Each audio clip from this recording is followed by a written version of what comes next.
Halo sahabat Kala Muda, saya Devi Astatsari, peserta pelatihan dasar CPNS tahun 2024 Angkatan 21. Video kali ini akan membahas tentang agenda 1 jenis-jenis isu kontemporer.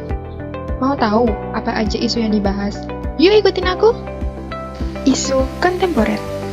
Isu dapat didefinisikan sebagai suatu permasalahan atau topik yang menjadi suatu perhatian dan perbincangan dalam suatu masyarakat. Sedangkan kontemporer yang dimaksud di sini adalah gambaran dari masa kini atau sesuatu hal yang modern, eksis, dan berlangsung sampai sekarang, atau segala hal yang berkaitan dengan saat ini. Isu-isu strategis kontemporer yang pertama yaitu korupsi. Kata korupsi berasal dari bahasa Latin corruptio atau corruptus. Corruptio memiliki arti beragam yakni tindakan merusak atau menghancurkan. Corruptio juga diartikan kebusukan, keburukan, kebejatan, ketidakjujuran, kata-kata atau ucapan yang menghina atau memfitnah. Definisi lainnya dari korupsi disampaikan World Bank pada tahun 2000, yakni korupsi adalah penyalahgunaan kekuasaan publik untuk keuntungan pribadi. Menurut Undang-Undang Nomor 20 Tahun 2001 tentang Pemberantasan Tindak Pidana Korupsi, telah mengelompokkan korupsi ke dalam 7 jenis utama. Ketujuh jenis tersebut adalah kerugian keuangan negara, suap menyuap, penggelapan dalam jabatan, pemerasan, perbuatan curang, benturan kepentingan dalam pengadaan dan gratifikasi. Yang kedua yaitu narkoba. Narkoba singkatan dari narkotika, psikotropika, dan bahan adiktif berbahaya lainnya, yang merupakan bahan atau zat yang jika dimasukkan ke dalam tubuh manusia, baik secara oral atau diminum, dihirup, maupun disuntikkan, dapat mengubah pikiran, suasana hati atau perasaan, dan perilaku seseorang. Yang ketiga yaitu terorisme dan radikalisme. Pengertian dari radikalisme ini adalah suatu ideologi, ide atau gagasan, serta paham yang ingin melakukan perubahan pada tatanan sosial dan politik dengan menggunakan cara-cara kekerasan dan terbilang ekstrim. Esensi dari tindakan radikalisme ialah sikap dan tindakan seseorang, kelompok, maupun pihak tertentu yang menghalalkan kekerasan dalam membuat perubahan yang diinginkan. Kelompok radikal umumnya menginginkan perubahan tersebut dalam waktu yang sangat instan, secara drastis, dan bertentangan dengan sistem sosial yang ada. Pergerakan radikalisme ini sering dikaitkan dengan terorisme, sebab kelompok radikal dapat melakukan cara apapun agar tujuannya dapat segera terlaksanakan, termasuk meneror pihak yang tidak pro dengan mereka. Untuk menangkal paham yang menyimpang ini, kita harus memperkuat rasa toleransi antar umat beragama berdasarkan 4 pilar kebangsaan, yaitu Pancasila, Undang-Undang Dasar 1945, NKRI, dan prinsip-prinsip Bhinneka Tunggal Ika. Isu-isu strategis kontemporer yang keempat adalah money laundering atau pencucian uang. Pencucian uang merupakan upaya untuk menyembunyikan atau menyamarkan sumber awal atau asal-usul uang yang diperoleh dari berbagai bentuk kejahatan, misalnya hasil dari korupsi, penyuapan, penyelundupan, penipuan, penggelapan uang, dan lain sebagainya. Kenapa money laundering itu dilarang?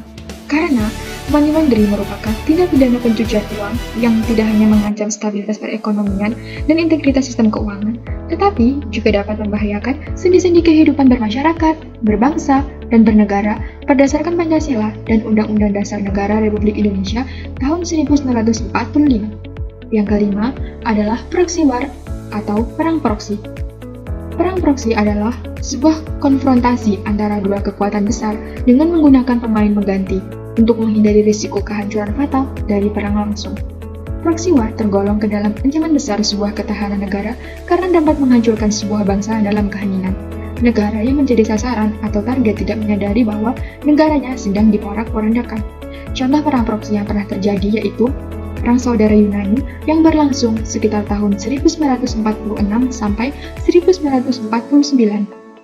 Selanjutnya ada Perang Korea yang terjadi sekitar tahun 1950 sampai 1953. Dan yang terakhir, Perang Vietnam yang berlangsung dari tahun 1955 sampai 1975.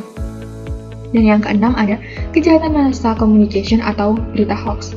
Menurut Kamus Besar Bahasa Indonesia atau KBBI, hoax diterjemahkan menjadi hoax yang diartikan dengan berita bohong. Hoax pada umumnya bertujuan untuk having fun atau humor, namun hoax juga bisa dijadikan alat propaganda dengan tujuan politis, misalnya melakukan pencitraan atau sebaliknya, memburukkan citra seseorang atau kelompok. Nah, selanjutnya kita akan membahas isu-isu di lingkungan Kemenhub satu persatu. Yang pertama, tidak tersedianya database laporan bulanan fasilitas keamanan penerbangan.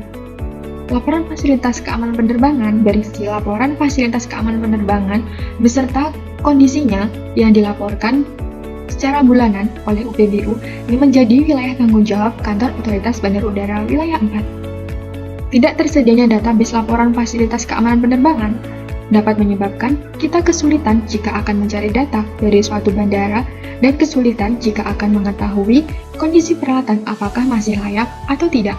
Yang kedua, kurangnya pengetahuan mengenai alur pembuatan pas bandara. Pas bandara diatur dalam PM 33 tahun 2015 tentang pengendalian jalan masuk atau akses kontrol di daerah keamanan terbatas di bandar udara. Pas bandara diperuntukkan untuk orang perseorangan yang berada di daerah keamanan terbatas dan juga untuk kendaraan yang beroperasi di daerah keamanan terbatas. Namun, masih banyak orang yang belum mengetahui bagaimana alur pembuatan pas bandara, sehingga masih ditemukan kasus pemalsuan pas bandara.